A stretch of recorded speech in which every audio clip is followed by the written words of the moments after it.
Today, during a gender studies class, somebody explained transgender people to me. That would already be interesting.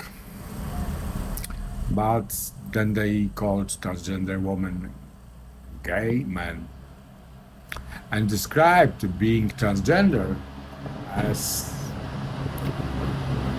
playing dress up. During a gender studies class. So apparently, I attended the class and somehow became the homework. But the funny part is not that somebody had a different opinion.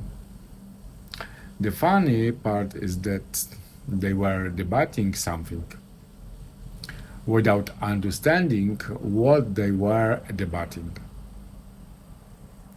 And that is where this story begins. Becoming Shalomi. Hi, my name is Shalomi. I am psychologist, a transgender woman, and apparently from time to time unexpected guest lecturer in gender studies. This is the first episode of Becoming Shalomi. This is not going to be a channel where I sit here and tell you that everything about transition is beautiful, magical and easy. Because it isn't. It can be beautiful. It can also be difficult. Sometimes it is funny. Sometimes it is painful. Sometimes it is deeply personal.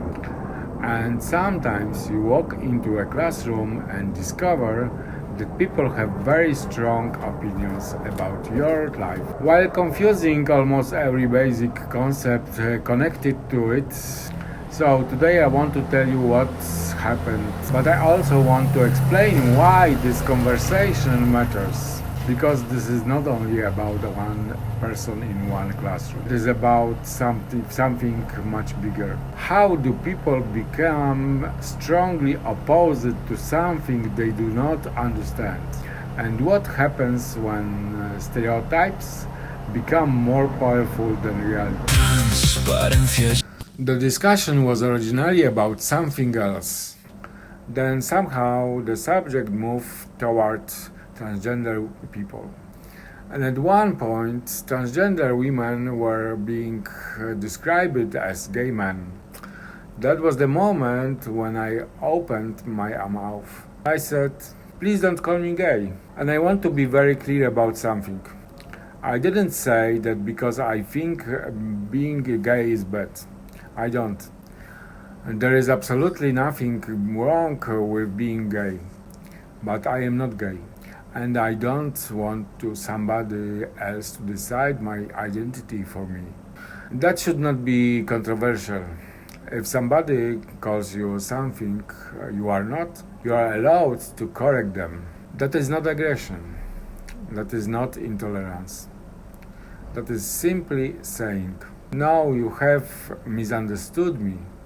And then I realized that the problem was much bigger. People were mixing together gender identity, sexual orientation, gender expression, and probably several things they had read somewhere on the internet at 3 o'clock in the morning.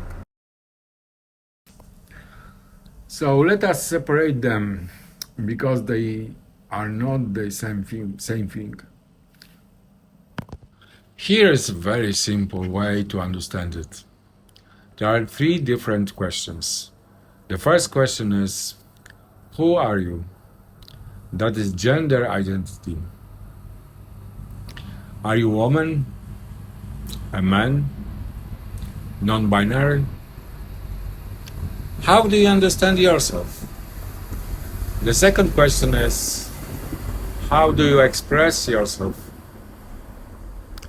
That is gender expression. Clothes, hair, makeup, voice, body language. the way you present yourself to the world. And the third question is, who are you attracted to? That is sexual orientation. Men, women, both, neither, or perhaps something more complicated. Three questions, three different concepts. And yet people often put them all into one box. Shake the box and then act surprised when the answer makes no sense. Being transgender tells you something about gender identity. It does not automatically tell you who someone is attracted to. And clothes do not automatically tell you who someone is. A woman wearing jeans is still a woman. A woman wearing a dress is still a woman. And a transgender woman wearing a dress is not suddenly a man playing dress up. Clothes are clothes. Identity is identity. And sexuality is sexuality. The fact that the ideas are different is not radical. It is basic. And now we come to something personal. People often assume that once they know I am transgender woman, they know my sexuality. They don't. Some people assume, oh, you are a trans woman, so you must be attracted to men. Other people assume, you are a trans woman, so you must be a gay man. And then there are people who seem to believe that transgender people stop having sexuality altogether, as if transition comes with a small instruction manual. Congratulations, your gender has changed, your desire has been removed. No, that is not how it works. My own experience is complicated. I am generally not very attractive to cisgender men, and I am not attracted to cisgender women. So what does that mean? Does it mean that nobody can ever attract me? No. Does it mean that I don't experience love? No. Does it mean that I do not like sex?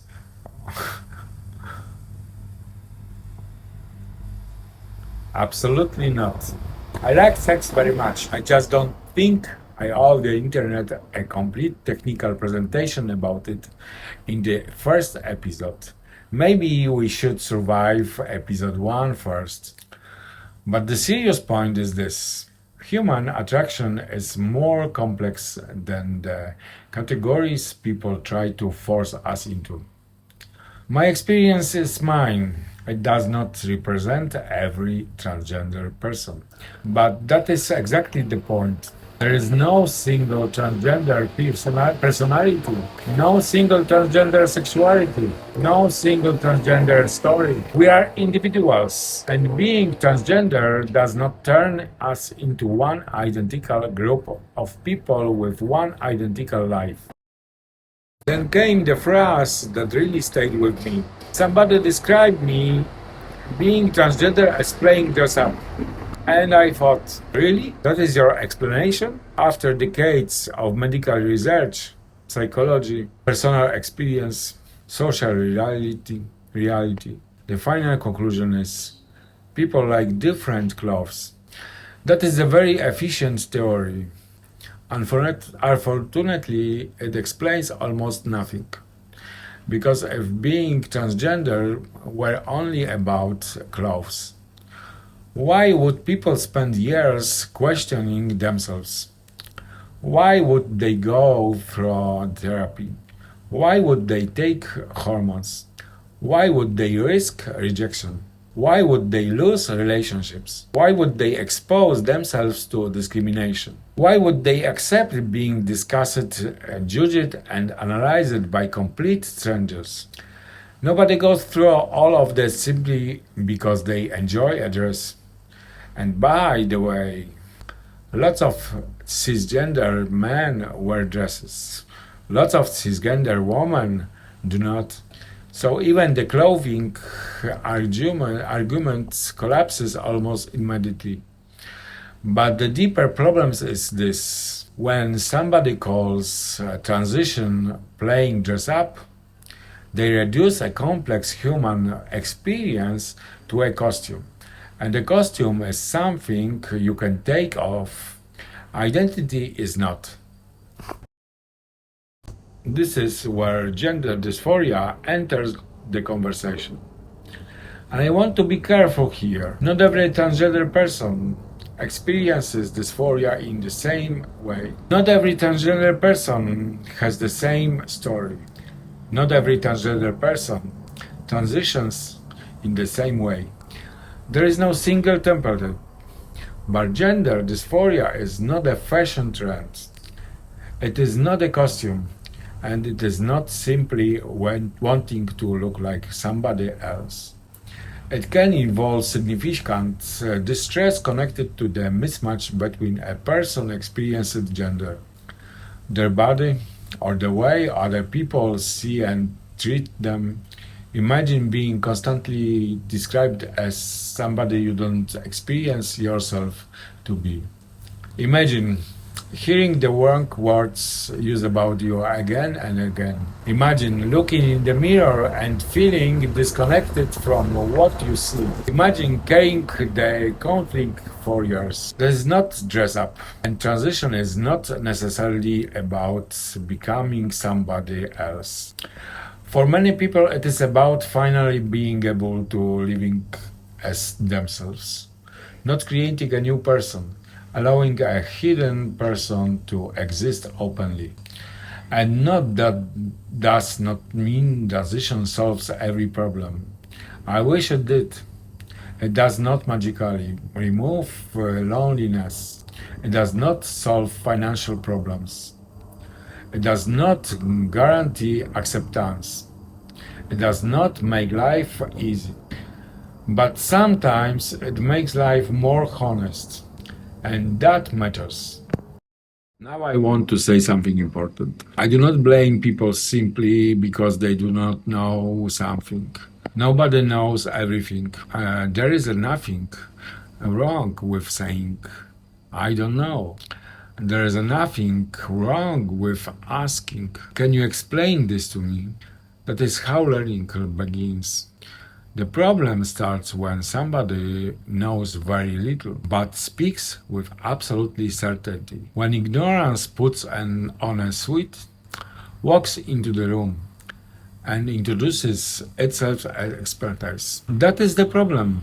People debate transgender lives without listening to transgender people. They explain us without asking us. They make assumptions about our sexuality.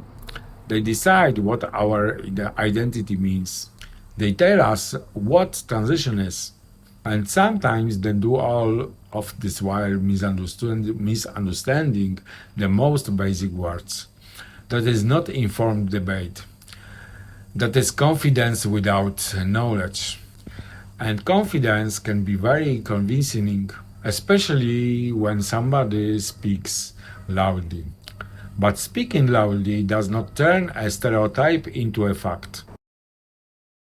As a psychologist, I understand why people create categories. The human brain likes shortcuts. Categories helps us organize the world.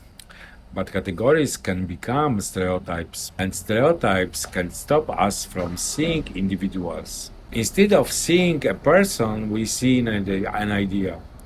Instead of listening to an experience, we compare it to a story we already believe. And then the person standing in front of us disappears.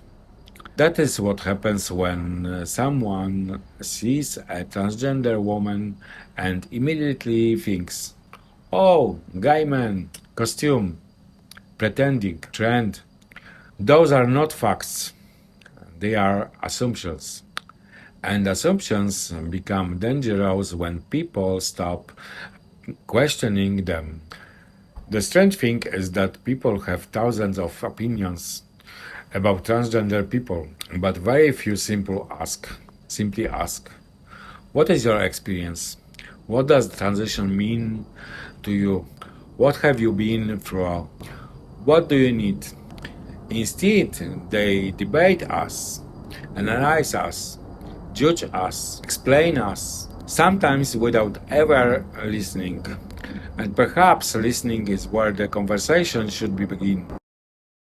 You do not have to agree with me about everything. You do not have to understand every part of my experience immediately. You do not have to have the same life as me. You do not even have to like me. But if you want to debate transgender people, please understand what you are debating. Learn the difference between gender, identity, and sexual orientation. Understand that the gender expression is not the same as identity. Understand that being transgender does not automatically tell you who someone loves, why someone desires, or what their life looks like.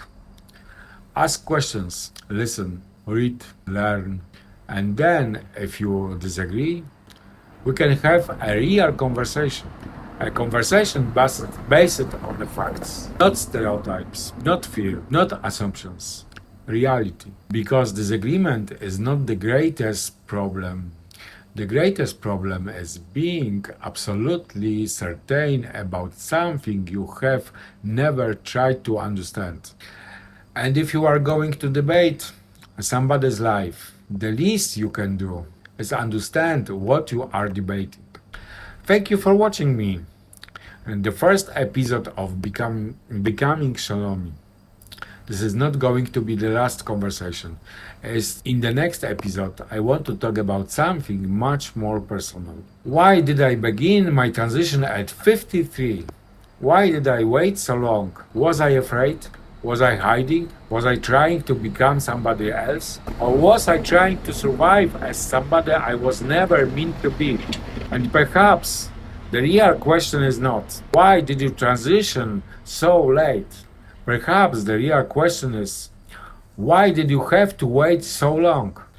That will be the next episode. My name is Shalomi.